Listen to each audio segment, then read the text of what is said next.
Hey everyone, so today we are presenting LifeLink. Our tagline is Instant Emergency Instant Response, and my teammates are me, Yugm Patel, Shubham Kothiya, Pruthvik Sheth, and Saumya Bharathi. So, what we have built is basically an autonomous multi agent system that helps emergency departments coordinate patient care way faster than they currently do.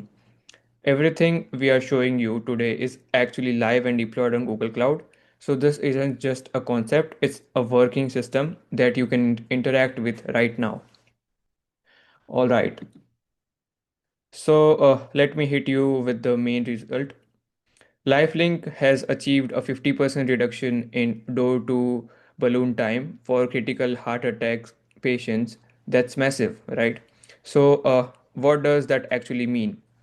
Well, by automating and orchestrating the entire emergency response, we have reduced the average time from 90 minutes down to just 45 minutes.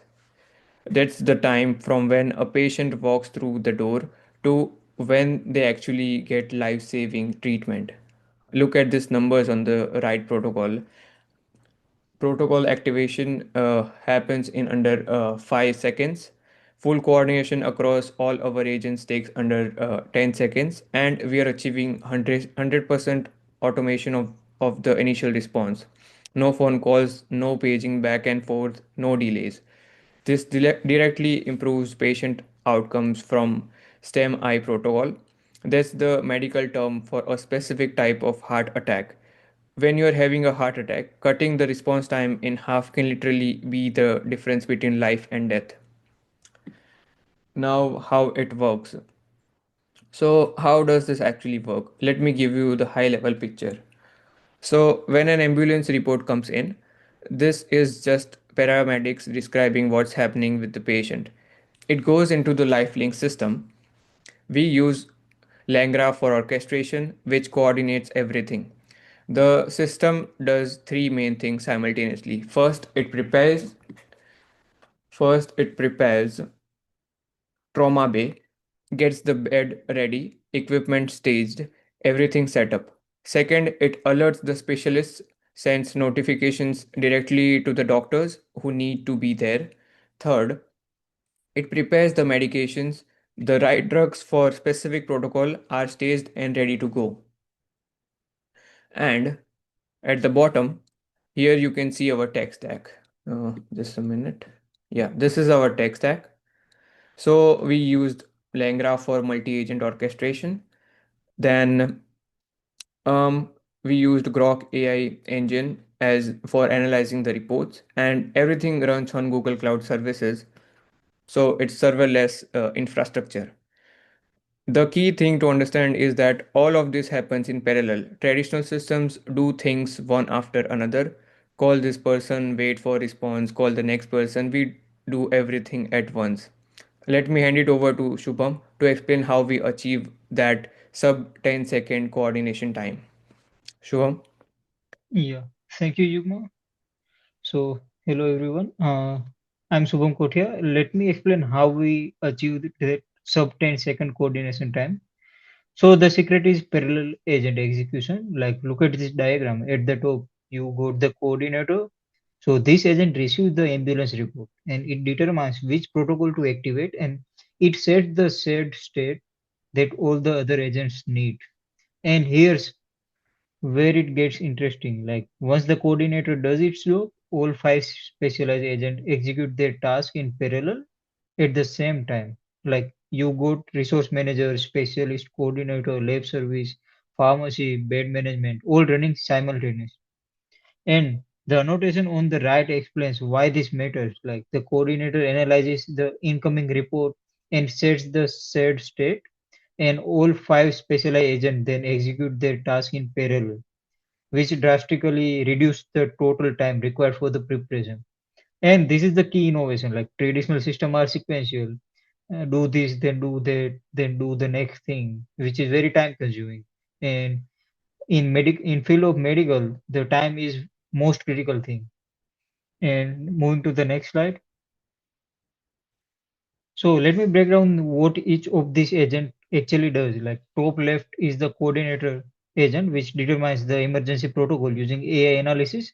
It is a STEMI, stroke, trauma, something else, and this has to be right because everything else depend on this.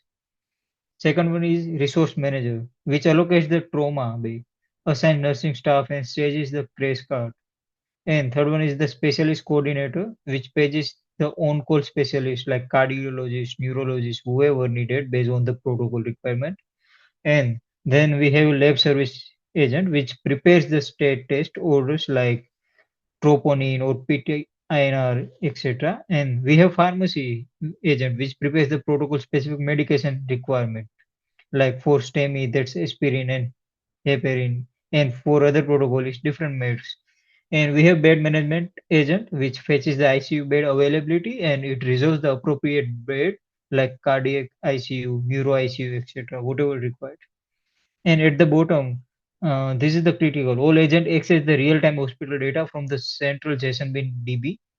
So it will fetch the staff availability, bed status, equipment, location, etc. All the real-time live data of the hospital. And these aren't decision based on the assumption. They're based on what's actually happening in the hospital right now. And now I'll pass it to the Pruthvik to dive into the ML model and how we classify this emergency protocol. So Pruthvik.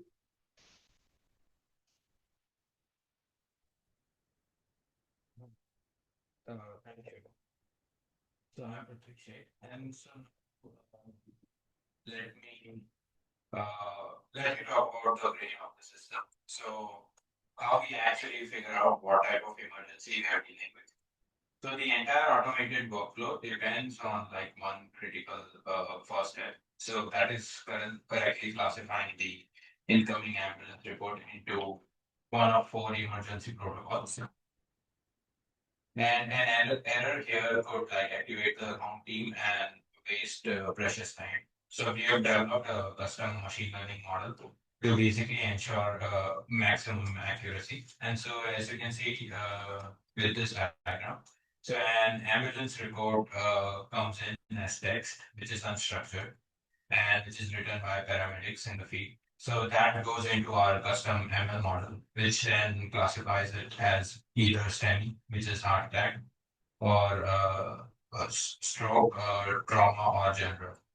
And so at the bottom, you can see the model is trained on a balanced data set of like 2000 medical reports. So we generated this ourselves to make sure we had like good representation across all four categories. And so this classification step is like absolutely critical. So if we get it wrong, we are like placing the wrong specialists and preparing the wrong medications and reserving the wrong ICU bed. So everything downstream fails. And that's why we built a custom model instead of just using general purpose AI. And here's why we had to build our own model. So as you can see with these numbers, so this chart compares our custom ML model against the Grok AI baseline. So Grok is what we use for orchestration and natural language understanding, but for classification, it's not specialized enough. So our custom model gets 85% accuracy, and so Grok baseline is 78%, and that's a 7% improvement. So for the F1 score, we are at 84%, and Grok is at 76%. That is like additional 8% up. And precision is at 83% versus 77%, which is like plus 6% improvement. But look at the recall. So this is the most critical one. So we are at 85% and Rock is at 75%. And so that's a 10% improvement and like this is huge. So the key insight in the yellow box like kind of explains why recalls matter so much. So the 10% improvement in recall means our custom model is substantially better at correctly identifying all positive cases for each protocol. And so we are minimizing the risk of life-threatening condition being missed. And in emergency medicine, a false negative can be fatal. And missing a heart attack or stroke because your model didn't catch it. So that's pretty unacceptable. And our model reduces that risk with significant. So this isn't just like batching rock, and rock is great for what it does, but general purpose AI models are trained for the specific medical classification task. So we needed something specialized. And so now I'll put this to Bharti and take it from. Hey everyone, I'm Saumya Bharathi, and let me talk about the flawless classification and where it matters the most. So, let me show you the per class performance of a model and how well it works for each specific protocol. So, look at this table for example. So, for the trauma cases, we are getting perfect classification. So, it's 100% precision, 100% recall, 100% F1 score. So, this makes sense because trauma cases have very distinct patterns in the reports, say like things like vehicle collision, gunshot wound, fall from height, which are like very pretty unambiguous. So for STEMI heart attacks, we have 100% precision and 98.33% recall, and with an F1 score of 99.16%. The stroke case gets 100% with precision 96.59% and F1 score of 98.27 percentage. And for the general cases, it's 96.46 percentage. Precision is 100, I mean, like, which is the precision, and the recall is 100%, which is a perfect recall. So the key observations at the bottom are really important, and we must note this. So the for the perfect classification for trauma cases, the most time sensitive ones, it's 100% precision for STEM I and stroke, ensuring no false alarms for these critical activations. And overall weighted accuracy of 98.67% in the latest evaluation run. This level of precision matters because every false alarm wastes resources and every miss could cost a life, and we can say that we are hitting the sweet spot. Now let us discuss the production system performance. Now let me show you that this isn't just good in testing, it's production ready. So the real time performance metrics are displayed here, and this confirms that the system stability and efficiency. Response time is 2.34 seconds, well under the 5-second threshold, which with a status good. Throughput is 120%, sorry, 120 requests per minute, and the status shows it's healthy and handles all the production load. Coming to the error rate is 1.78%, which is below 5% threshold, and it is very much acceptable. Coming to the CPU usage, which is 52.2%, the status is normal, health, and it's a healthy resource utilization. So the chart in the middle shows the average response time over 24 hours. It's stable and it's hovering around 2.1 to 2.5 seconds consistently. There are no spikes, no crashes, with just solid performance. Now let me talk about the MLOps pipeline we have used. So let me quickly show you the MLOps setup here. So on the left you can see the pipeline stages. The first stage is the data generation. Next is the model training. Then we have the model evaluation. And then we have the model deployment. And then the monitoring, which is already active for us. The pipeline health score is 80 out of 100, which is showing strong operational status with automated training, evaluation, and real time monitoring. So at the bottom, this is all powered, like you can see, which we have used it all powered by Vertex AI for training, BigQuery for metric storage, and a live streamlit monitoring dashboard. Let us talk about the technology stack. So let me quickly run through our tech stack here. So the core backend which we have used is Python 3.1 and Fast API for the API.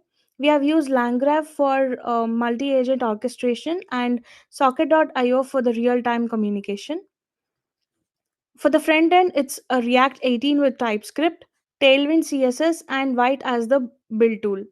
For ML and data, we are using scikit-learn for our custom model, Vertex AI for training, BigQuery for metric storage, and Streamlit for the MLOps dashboard.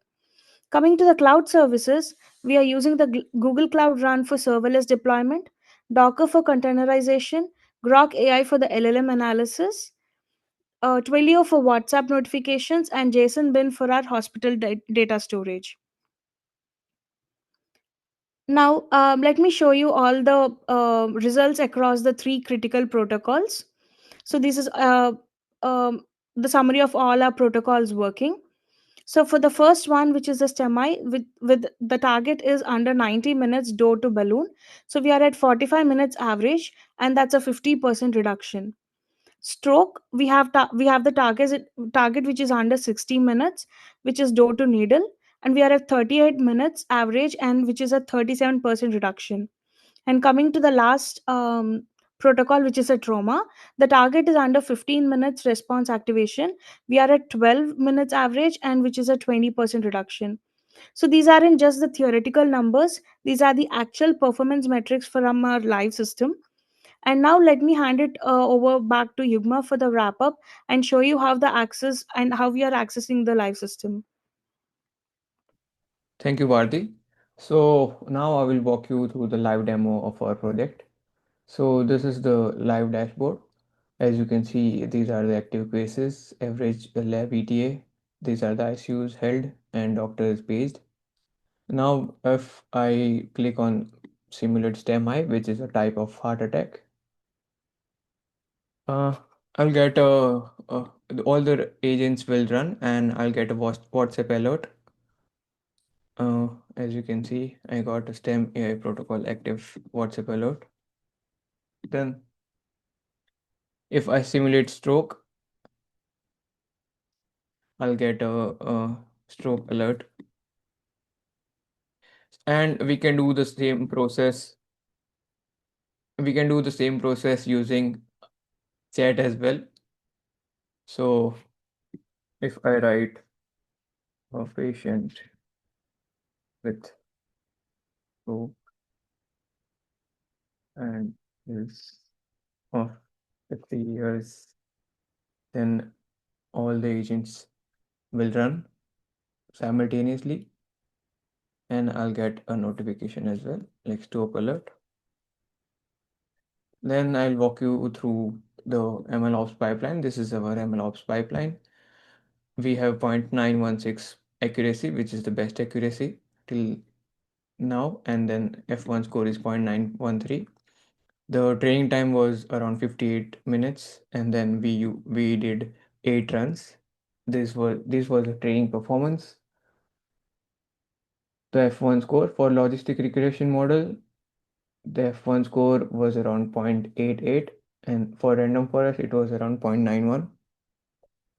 Then when we compared Grok AI baseline with custom ML model, these were the accuracies. The accuracy was 0.780. Then F1 score was 0.760, precision was 0.770, and recall was 0.750. And after fine-tuning the ML model, we got these accuracies, accuracy, F1 score, and precision recall. These are the comparison. And then the system performance metrics. This is the response time, around 2.9 to 2.96. This is the system throughput, 176.24 requests per minute. This is the status, and this is the status of our pipeline. So as you can see, everything is deployed on Google Cloud. I have deployed it. We, this is the LifeLink API. So this is our backend. This is our ML ops pipeline, and this is our front end. We've used cloud storage bucket as well for the storage. This is the LifeLink bucket. So this is it. This was our project. Thank you so much for watching.